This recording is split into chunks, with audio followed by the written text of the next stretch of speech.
Dream classes में आपका स्वागत है। हम मैथ के एक इम्पोर्टेंट टॉपिक त्रिभुज ट्रायंगल के बारे में बताने जा रहे हैं। त्रिभुज अर्थात तीन भुजा। तो त्रिभुज किसे कहते हैं? त्रिभुज तो तीन भुजा होगा तो क्या त्रिभुज कहलाएगा? कोई भी तीन भुजा से त्रिभुज बन सकता है? नहीं बन सकता है। त्रिभुज तभी बनेगा जब तीन भुजा हो और उससे क्या हो, तीन भुजा से बंद आकृति त्रिभुज कहलाएगा। जिसमें तीन भुजा तो हो लेकिन आकृति जो हो वह बंद हो। तो आकृति कैसा हो, ये देखिए। आकृति इस प्रकार का हो जो तीन भुजा है इसमें और तीनों भुजा से एकदम क्लोज्ड है, पूरा पूरी बंद है। यहाँ पे तीन भुजा है लेकिन क्या है, आकृति बंद नहीं है। यहाँ पे क्या है, दो भुजा बंद है, एक भुजा खुला हुआ है, ये भी त्रिभुज नहीं कहलाएगा। इसमें भी देख रहे हैं हम, दो भुजा बंद है, एक भुजा खुला हुआ, वो त्रिभुज नहीं कहलाएगा। इसके बाद त्रिभुज में भुजा होते हैं, कोण होते हैं और शीर्ष होते हैं। त्रिभुज में तीन भुजा हुआ, तीन कोण भी होगा और तीन शीर्ष भी होगा, जो कि स्पष्ट इसमें दिखलाया गया हुआ है। इसमें भुजा है, भुजा है, भुजा है, फिर कोण है, कोण है, कोण है, फिर त्रिभुज ABC है जिसमें ABC ऊपर के भाग को शीर्ष बोलेंगे। इसके बाद भुजा के आधार पर त्रिभुज के प्रकार या भेद। त्रिभुज हो गया तो त्रिभुज में क्या हो सकता है?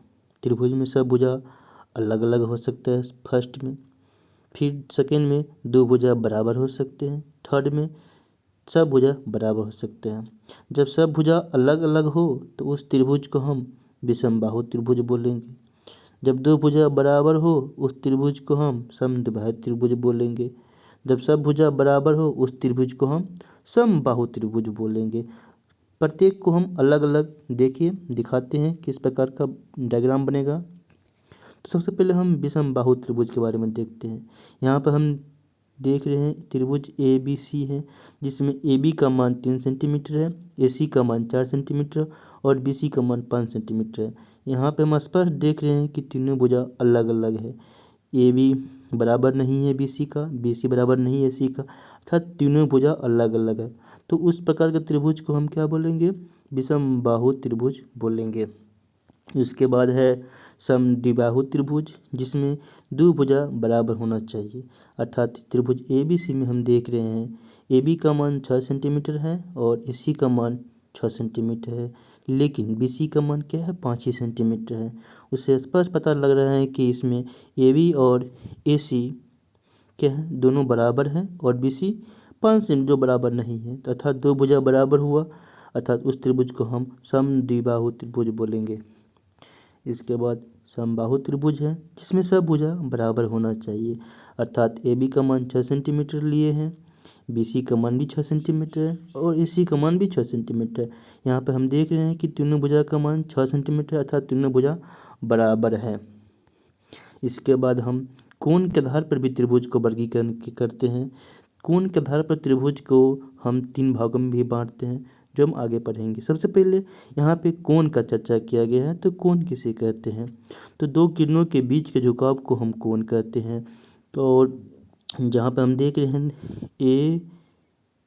ए पे कोण बनाया गया है और AB और AC दो किरण हैं और कोण A पे झुकाव कर रहे हैं, जिसे हम कोण बोलेंगे। यहाँ पे हम उसको कोण को डिनोट कर सकते हैं, लिख सकते हैं, कोण AB लिख सकते हैं, या जिस कोण पे बन रहा है उसको हम हमेशा बीच में लेंगे। तो BAC लिख सकते हैं या CAB लिख सकते हैं, दोनों का मतलब एक ही हुआ। उसके बाद त्रिभुज में तीन कोण हुआ, तीनों कोणों का मान 180 होते हैं। कोण A जोड़ कोण B जोड़ कोण C का मान 180 डिग्री हुआ। सबसे पहले हम न्यून कोण त्रिभुज। तो सबसे पहले हम न्यून कोण किसे कहते हैं? जिस कोण का मान 0 डिग्री से बड़ा और 90 डिग्री से छोटा हो उसे हम न्यून कोण बोलेंगे। अब न्यून कोण हुआ, यहाँ पे हम त्रिभुज का चर्चा कर रहे हैं तो त्रिभुज के बारे में भी अध्ययन करेंगे। त्रिभुज में क्या हुआ? त्रिभुज ABC हुआ जिसमें कोण A है, कोण B है, कोण C है। तीनों कोण न्यून कोण त्रिभुज में तीनों कोण का मान 90 डिग्री से छोटा होना चाहिए और तीनों कोण हमेशा न्यून कोण होना चाहिए, तो भी हम न्यून कोण पा सकते हैं। जहाँ पे हम एक त्रिभुज लिए हैं जिसमें, और तीनों कोण का मान भी 180 डिग्री उसका जोड़ का होना चाहिए। यहाँ पे 85 डिग्री हुआ, 65 डिग्री हुआ और 30 डिग्री हुआ। तीनों के यदि हम जोड़ते हैं तो तीनों का जोड़ 180 आता है। यहाँ पे यदि हम तीन ठो कोई भी न्यून कोण ले लेंगे तो क्या वह त्रिभुज कहलाएगा? नहीं हो सकता। हो भी सकता है, नहीं भी हो सकता है। जैसे हमको ले लिए 60 डिग्री, 40 डिग्री, 30 डिग्री, अगर तीनों को जोड़ते हैं तो 130 ही होता है, जो कि त्रिभुज का रचना नहीं कर सकते हैं और त्रिभुज उससे नहीं बन सकते हैं। अगर हम सब 70 ले सकते हैं, फिर भी उसका जोड़ने पे वह न्यून कोण तो है, तीनों कोण न्यून कोण है, लेकिन जोड़ने पे 210 हो जाता है, जो कि 180 से अधिक हो जाते हैं। 180 से अधिक या कम हो जोड़ने पे, फिर भी वो त्रिभुज का रचना नहीं कर सकते हैं। इस त्रिभुज बनने के लिए प्रत्येक तीनों कोण का योग 180 डिग्री ही होना चाहिए। इसके बाद हम देख रहे हैं अधिक कोण। अधिक कोण किसे कहते हैं? तो जो 90 डिग्री से बड़ा हो और 180 से छोटा हो, वह अधिक कोण कहलाएगा। लेकिन यहाँ पे अधिक कोण त्रिभुज के बारे में अध्ययन करना है, तो त्रिभुज ABC है जिसमें B कोण का मान 90 डिग्री से बड़ा है। तो अर्थात